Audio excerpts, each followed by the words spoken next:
Shalom Bapak Ibu Saudara. Senang sekali saya dapat menyapa Bapak Ibu Saudara semua melalui siaran ini. Dan saya percaya setiap kita diberikan kekuatan, kesehatan, bahkan berkat yang melimpah sepanjang hari ini. Karena kita punya Tuhan Yesus yang sangat baik.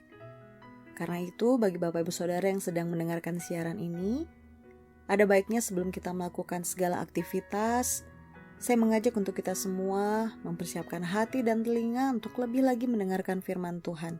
Dan sebelumnya, mari sehati kita berdoa. Terima kasih Tuhan Yesus yang baik. Semalam telah berlalu dan kami percaya kami boleh hidup saat ini semua hanya karena anugerah-Mu. Ajarkan kami untuk senantiasa mengucap syukur untuk apapun yang sudah Tuhan berikan dalam hidup kami, termasuk saat ini, di mana hanya hari ini yang kami miliki saat ini. Sebab itu, sebelum kami melakukan segala rutinitas, kami mau mendengarkan kebenaran firman-Mu. Berbicaralah Tuhan, kami siap mendengar. Di dalam nama Yesus Kristus. Amin. Ayat bacaan kita saat ini terambil dalam Matius 23 ayat ke-28. Demikian firman Tuhan. Demikian jugalah kamu.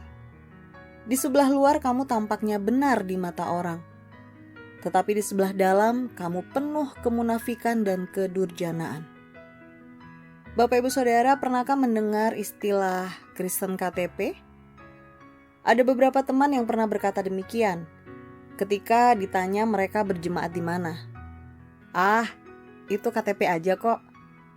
Ketika ditanya kenapa ada istilah KTP itu, mereka cuma nyengir dan mengeluarkan berbagai macam alasan.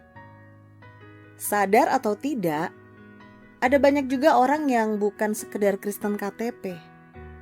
Ada banyak di antara kita yang tampil benar jika dilihat dari luar. Mereka rajin ke gereja, mereka seolah-olah taat, bahkan omongannya pun terdengar sangat alkitabiah.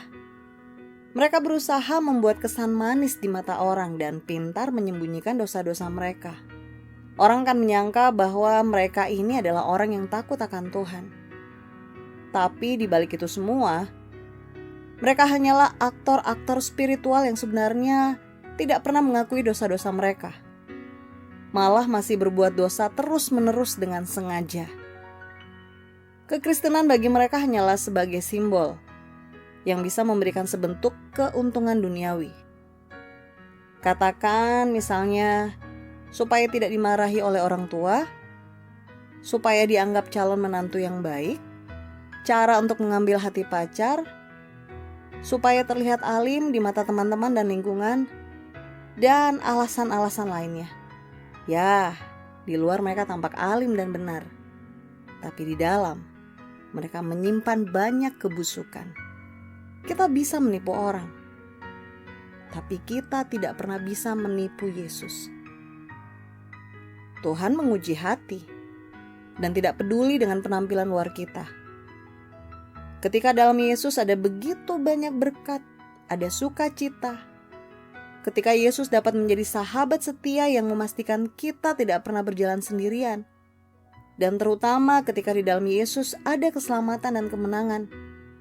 Buat apa sebentuk kepura-puraan yang sifatnya sementara?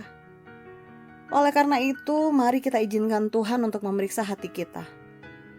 Apakah kita sudah memiliki komitmen untuk percaya sepenuhnya dan menerima Yesus sebagai juru selamat kita?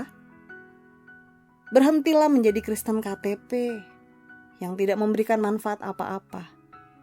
Tapi jadilah pengikut Tuhan Yesus dan terimalah segala keselamatan, damai, berkat dan sukacita secara nyata. Kepura-puraan tidak memberikan apapun, tapi menjadi orang benar memberikan segalanya. Amin. Saya berharap setiap kita yang mendengarkan renungan tadi boleh mendapatkan rema. Bagi Bapak Ibu Saudara yang mungkin masih bingung, apa yang menjadi alasan untuk mengikut Kristus? Dan biarlah firman tadi benar-benar mengubahkan kita untuk tidak hanya menjadi seorang yang Kristen saja secara KTP, tapi hidup kita sungguh-sungguh mencerminkan Yesus, sehingga orang yang melihat kita, mereka boleh melihat ada pribadi Yesus dalam kehidupan kita setiap hari. Mari Bapak Ibu Saudara, Sebelum kita lebih lagi melakukan rutinitas, mari kita sepakat kita berdoa. Kami bersyukur untuk kebenaran firman-Mu yang sudah mengingatkan kami bahwa kolom agama yang tertera pada KTP, biarlah itu tidak hanya menjadi tulisan semata. Kami rindu ya Tuhan, kami sungguh-sungguh menjadi pengikut-Mu, pengikut Kristus yang sejati, bukan hanya label Kristen, tetapi kehidupan kami. Kau mampukan untuk kami sungguh-sungguh mencerminkan Kristus, sehingga setiap orang yang melihat kami, keberadaan kami boleh menjadi berkat bagi banyak orang dan bukan menjadi batu sandungan. Karena itu Bapa materaikan kebenaran firman-Mu. Mampukan kami untuk setiap hari menyenangkan Tuhan lewat perbuatan kami, perkataan, pikiran, bahkan hati kami. Kami rindu sungguh-sungguh mengasihi Engkau. Terima kasih ya Bapa, hamba berdoa bagi para pendengar yang sedang mendengarkan siaran ini. Engkau memberkati mereka semua ya Tuhan, dalam segala aspek kehidupan mereka, baik dalam pekerjaan, yang sedang sekolah, kuliah, maupun dalam rumah tangga. Tuhan berkati. Terima kasih Bapa untuk pagi ini. Di dalam nama Yesus Kristus, kami sudah berdoa dan mengucap syukur. Haleluya. Amin. Selamat melakukan segala aktivitas hari ini Bapak Ibu. Tetap semangat, jangan lupa untuk tetap prokes. Tuhan Yesus memberkati.